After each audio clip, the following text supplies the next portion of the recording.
Hello student, today we are going to discuss IS component, that is information system component.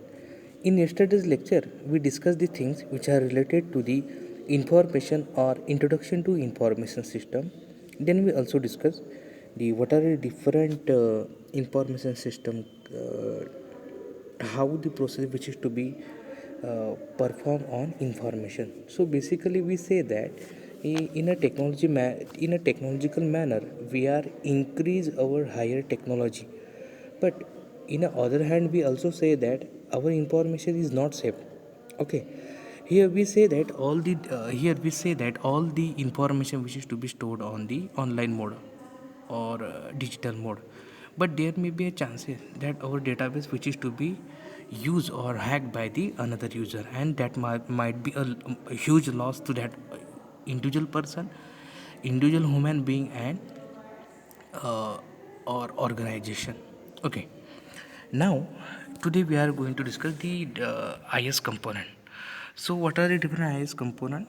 Mainly there are two heads which are available in the is component, that are system resources and system activities. Now system resources means what?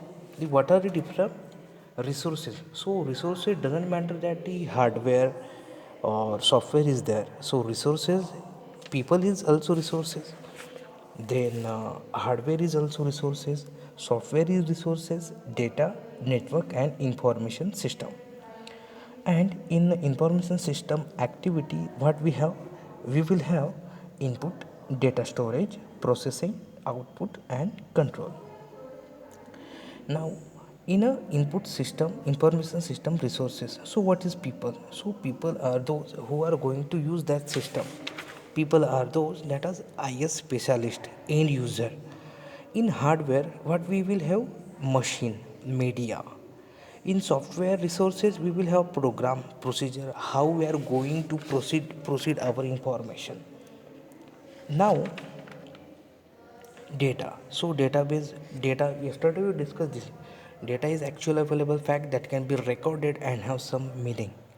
So this data is a collection of data, is nothing but the information which is to be stored in a database or knowledge base, which is to be given by the expert. Network. So here what we are going to use? Here we are going to use the communication media.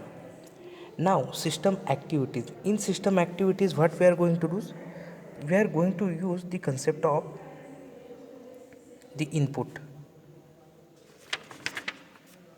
Involves data entry activities such as recording and editing. Generally, data is entered into computer system or reordered in a paper format. Data storage.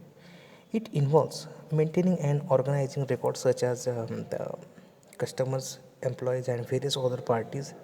So here we are going to store the information of a particular database, that are employee information, student information, etc. Processing. It involves those activities that are performed to process the data to produce information. Calculating and classifying or summarizing. Output. In what manner that our end user require that information. And control and system maintenance. It refer to control our system thoroughly. Okay, thank you.